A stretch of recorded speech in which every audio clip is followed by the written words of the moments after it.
Shooting an Elephant is an essay by English writer George Orwell. First published in the literary magazine New Writing in late 1936. निबंध में अंग्रेजी कथावाचक के अनुभव का वर्णन किया गया है।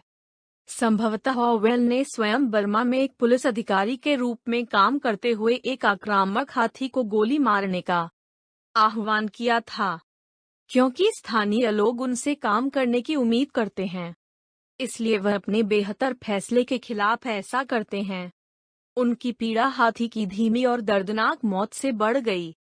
कहानी को ब्रिटिश साम्राज्यवाद के लिए एक रूपक के रूप में माना जाता है और ऑरवेल के दृष्टिकोण के लिए कि जब सफेद आदमी अत्याचारी हो जाता है तो यह उसकी अपनी स्वतंत्रता है कि वह नष्ट हो जाए।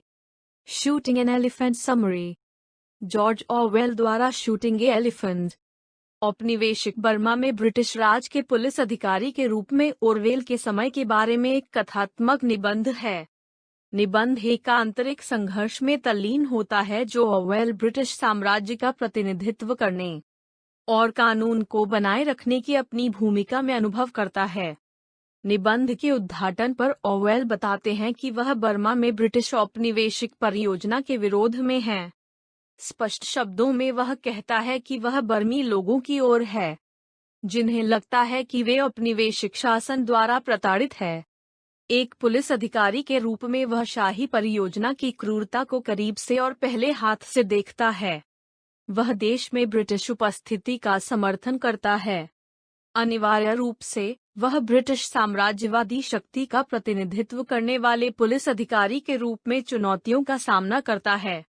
बर्मा के लोग साम्राज्य से भी नफरत करते हैं और इस तरह वे ऑरवेल से नफरत करते हैं, क्योंकि वह साम्राज्य का चेहरा है। वे उसे परेशान करते हैं और उसका मजाक उड़ाते हैं और उसे हंसने के मौके तलाशते हैं।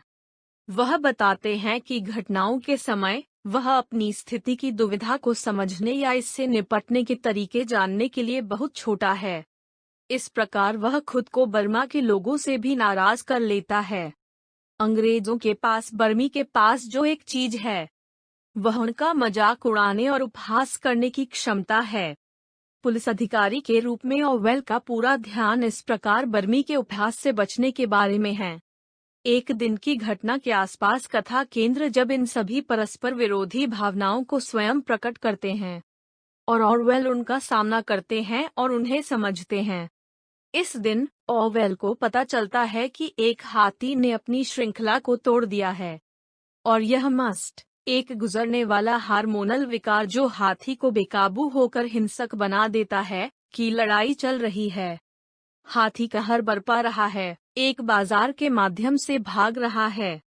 कुछ सभ्य पुलिसिंग करने के लिए मजबूर महसूस करते हुए ऑरवेल एक छोटी सी राइफल के साथ यह देखने के लिए निकलता है कि क्या हो रहा है। वह कहता है कि हाथी को मारने का उसका कोई इरादा नहीं है। जब वह झोपड़पट्टी क्षेत्र में आता है तो उसे पता चलता है कि हाथी ने कितनी गंदगी की है। इसने घास की झोपड़ियों को रौंद डाला और कचरा निपटान वेन में बदल दिया और इसने एक आदमी को मार डाला। ऑरवेल एक हाथी राइफल के लिए भेजता है, हालांकि अभी भी हाथी को मारने का उसका कोई इरादा नहीं है।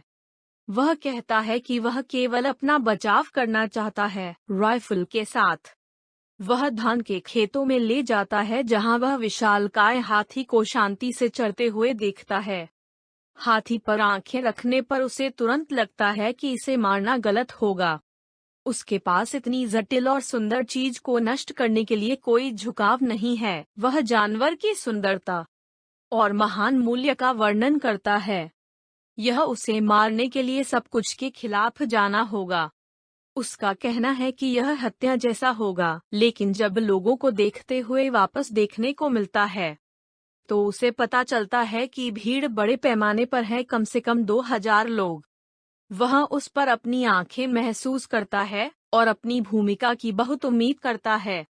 वे तमाशा देखना चाहते हैं, लेकिन इससे भी महत्वपूर्ण बात यह है कि उन्हें लगता है कि वे उनसे शक्ति प्रदर्शन को बनाए रखने की अपेक्षा करते हैं, जो उन्हें ब्रिटिश साम्राज्य के एक अधिकारी के रूप में प्रदर्शित करने के लिए है। इस स्तर पर ऑरवेल का स्पष्ट रहस्योद्घाटन है कि उपनिवेशित दुनिया के सभी गोरे लोग उन लोगों के लिए निहारते हैं जिन्हें वे उपनिवेश करते हैं। अगर वह लड़खड़ाता है तो वह सत्ता की आड़ ले लेगा, लेकिन सबसे बढ़कर वह लोगों को हंसने का अवसर पैदा करेगा। कुछ भी उसे बर्मी भीड़ द्वारा अपमान की संभावना से अधिक नहीं डराता है। अब हाथी द्वारा रौंद दिए जाने की संभावना अब उसे डराती नहीं है, क्योंकि इससे मौत का खतरा होता है। उस संभावना का सबसे बुरा हिस्सा यह होगा कि भीड़ हंसेगी। इस तरह वह महसूस करता है कि साम्राज्य का पूरा उद्यम व्यक्तिगत अधिकारियों के अपमान के व्यक्तिगत डर से बचाए रखा जाता है। वह इस प्रकार जमीन पर गिर जाता है। दर्शक में क्रॉसहेयर के साथ शक्तिशाली हाथी बंदूक के साथ लक्ष्य लेता है और वह हाथी के मस्तिष्क में आग लगाता है। वह हाथी से टकराता है और भीड़ गर्जना करती है, लेकिन हाथी मरता नहीं है।